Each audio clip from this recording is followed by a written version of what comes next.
My name is Mark, and this is the third day of writing my memoirs.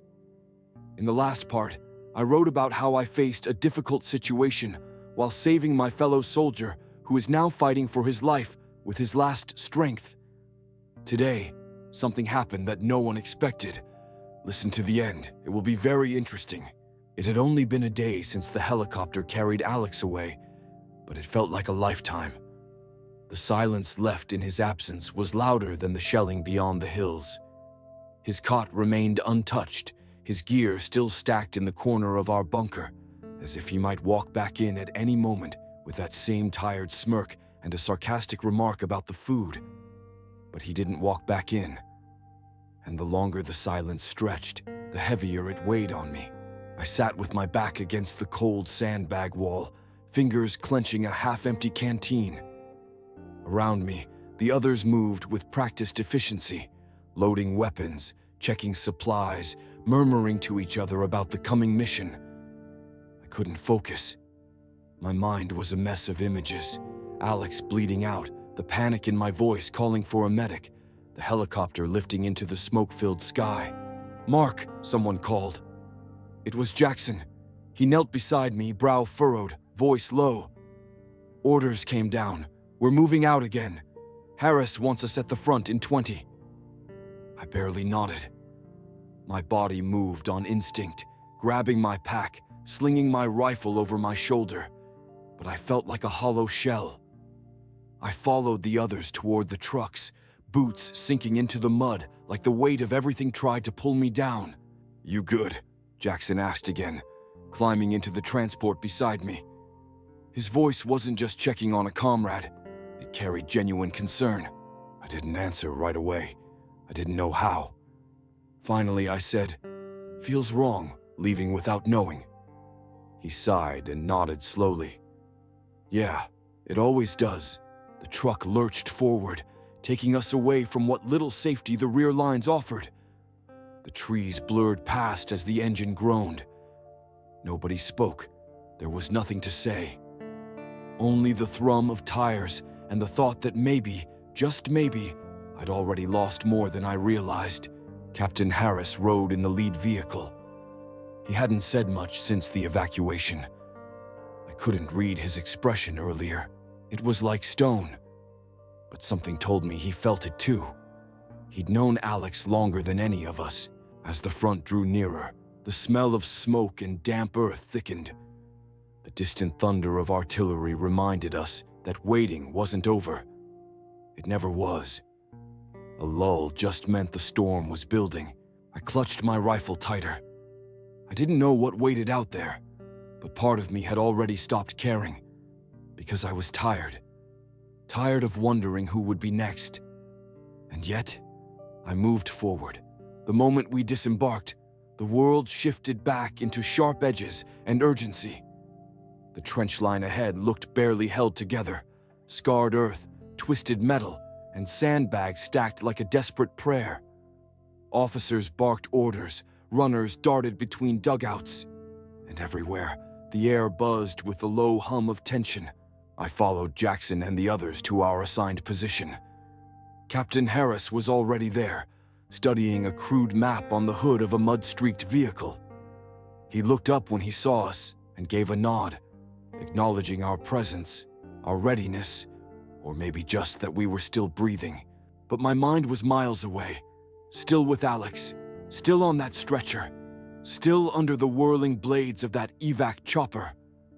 I must have hesitated too long, because Jackson nudged me hard in the shoulder. "Come on, Mark, eyes up." "Sorry," I muttered, forcing myself back into the moment. He crouched beside me as we waited for instructions, pulling a strip of cloth from his pocket and methodically cleaning his rifle. His voice was low, calm. "You're not the first to lose someone close. You won't be the last." I didn't respond. He continued anyway. "When I first got here, I had a buddy named Lenz. Smartest guy I ever met. Used to hum classical music during patrols. Said it kept his breathing steady. One day, a shell came down too close. I was 10 feet away. He was gone. Just like that." I turned my head slightly, meeting his eyes. He wasn't looking for pity or trying to be poetic. He was giving me truth. "What did you do?" I asked. "I kept moving. You have to. Lens wouldn't want me frozen. And Alex wouldn't want that for you either. You think this place won't break you? It will, again and again. But the only way we get through it is together." I looked at the others nearby. Ramirez, Ellis, even young Jackson. Each bore scars, visible and not. Each had lost someone. And yet, they were still here, still fighting, still living. I exhaled, slow and heavy. The weight hadn't left, but something inside had shifted. "Thanks," I said quietly. Jackson offered a small nod, his eyes scanning the horizon. "Anytime. Now focus up. This line won't hold itself." And for the first time since Alex went down, I didn't feel entirely alone. It was nearly dusk when the news came. A runner, soaked to the bone from the rain, stumbled into the trench clutching a sealed envelope. He handed it directly to Captain Harris, saluted, and vanished back into the maze of mud and smoke without a word. We were huddled near a dugout entrance, trying to dry our gear by the flickering glow of a lantern. The cold crept in from every direction, and the wind carried the low thud of distant artillery like a heartbeat. Captain Harris read the note silently, his brow furrowed.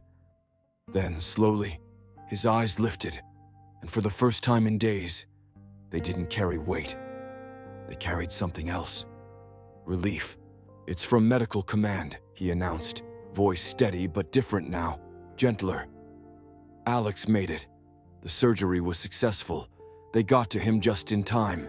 Infection didn't spread. He's going to live." A beat of silence. And then, a sound escaped me before I even realized it. A short, broken exhale that carried days of dread and suppressed hope. Around me, the others looked up. Jackson smiled. Ramirez muttered something like a prayer. Even Ellis, who rarely spoke, let out a soft, "Thank God." 2 soldiers nearby, new faces, turned toward us, curious. One of them, a young guy with dirt-smudged cheeks and the name tag Foster, leaned in. "Alex, the guy who took shrapnel last Oppie." "Yeah," I said, still dazed. "He's alive." Foster smiled faintly. "That's good. Feels like we needed a win, even a small one." The other newcomer, a quiet, broad-shouldered man named Riley, nodded slowly. "One of my closest friends got hit last month. Didn't make it. You hang on to every name that comes back alive. Doesn't matter if you knew them or not." His voice was gravel, low and tight. I saw it in his eyes, the grief that hadn't left, the pain that clung. I looked at my hands, still shaking. But for the first time in what felt like forever, I wasn't shaking from fear. I was shaking because hope had snuck back in when I thought it was long gone. I stood slowly, tightening the straps on my vest, checking my ammo. Captain Harris approached me and placed a firm hand on my shoulder. "Glad you heard it from me," he said. "Now let's finish this job for him." I nodded, jaw clenched with a new sense of purpose. Behind me, Foster and Riley stood as well. Ramirez racked his rifle. Jackson gave a small, lopsided grin. We weren't just surviving anymore. We were fighting together again. The night came fast, like a curtain falling over a stage mid-scene. The air turned sharp, the kind of cold that sank past the skin and settled in the bones. But something had shifted in all of us. The news about Alex wasn't just a relief, it was a fuse relit. The weight hadn't disappeared, but now we could carry it together. We moved through the trenches with purpose, guided by red-filtered lamps and instinct. Captain Harris issued orders with crisp clarity, dividing us into fire teams and setting up overlapping fields of fire. No shouting, no panic, just focus. Foster stuck close to me, his rifle cradled low but ready. "First time holding ground?" I asked quietly. He nodded. "First time doing anything like this, really. But I'm good. You?" I looked forward. Better than yesterday. We were stationed at the southern edge of the perimeter. Low visibility, bad elevation. If they hit us here, it'd be fast and brutal. Harris knew it. That's why he placed veterans on both flanks, and rookies like Foster with people like me, Jackson, and Ramirez. "Contact! Front!" came the hiss of a voice through comms. We dropped low. Heartbeats surged, silhouettes flickered in the haze, too far to see clearly, but enough to confirm movement. Captain Harris's voice came through calmly, almost eerily so. "Hold your fire until they cross the line. Let them come close. Make every shot count." My breathing slowed as adrenaline surged. Fingers on the trigger, eyes locked forward, the sound of boots in mud. Then, now, a hail of gunfire lit the night like a silent thunderclap. Our side lit up in synchronized bursts, years of training erupting in seconds. Shadows fell, screams cut short. Foster fired with clenched teeth, face pale but steady. "Reloading!" Ramirez barked beside me. I covered his side, shifting targets, keeping rhythm. Every movement was instinct, every second stretched and compressed. A grenade landed 2 meters from our position. "Back!" Jackson yelled, tackling Foster into the trench wall just as the explosion rocked the earth. Dirt rained down. My ears rang, but we were still alive. And when the dust settled, the field ahead was empty. We waited, guns ready, hearts pounding in our throats. But nothing followed. Not yet.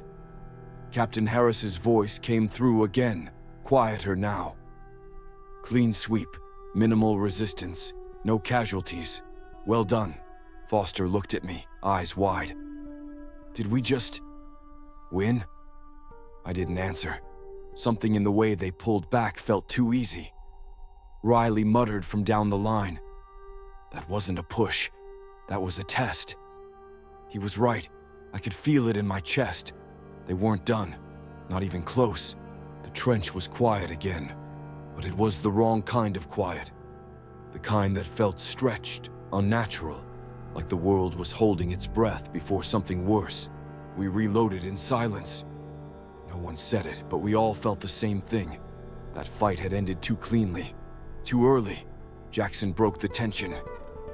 "Anyone else think that was way too easy?" Riley just nodded, eyes fixed forward. "They weren't trying to break us. They were trying to see where we break." Captain Harris moved down the line, checking gear, checking eyes. When he reached me, he didn't speak, just gave a sharp nod. It said, "Stay alert." Foster was shaking slightly. I nudged him. "You did good," I said. He looked over, surprised. I thought I froze. "You didn't. You pulled the trigger when it counted." A small breath escaped him. Relief, maybe. He tightened his grip on his rifle and nodded. Over the radio, static crackled, then a hushed voice. "Intercepted comms. Enemy regrouping. Heavier movement inbound. 10 minutes or less." The air thickened. We didn't need more words. We started reinforcing the line, checking sights, repositioning ammo crates. A calm urgency took over. No panic, just quiet preparation. Jackson passed me a fresh magazine. "Let's make sure the next time isn't easy." I looked out into the dark beyond the wire. No shapes, no sounds. But they were coming. And this time, they'd be serious. The first flash lit the sky before the sound reached us. Then came the thunder. A wall of sound and heat as mortars slammed into the edge of the trench. We dropped instantly. Dirt flew. Yells echoed. And then the storm broke. They came fast this time. More bodies, more noise, more fire. It wasn't probing anymore. It was meant to finish us. Captain Harris shouted, voice cutting through chaos. "Hold the line! Rotate firing! Don't give them space!" We fought like hell. No time to think, only to act. Bullets cracked, grenades burst. I saw Foster laying down suppressive fire without flinching. Riley pulled Jackson behind cover after he tripped. Everyone was locked in. Minutes dragged. And then, radio again. Command, intercept confirms it. This was a setup. Diversion. Main force is coming from the East Ridge. ETA, under 5. Harris didn't flinch. You heard it. Regroup. Shift defense. Now.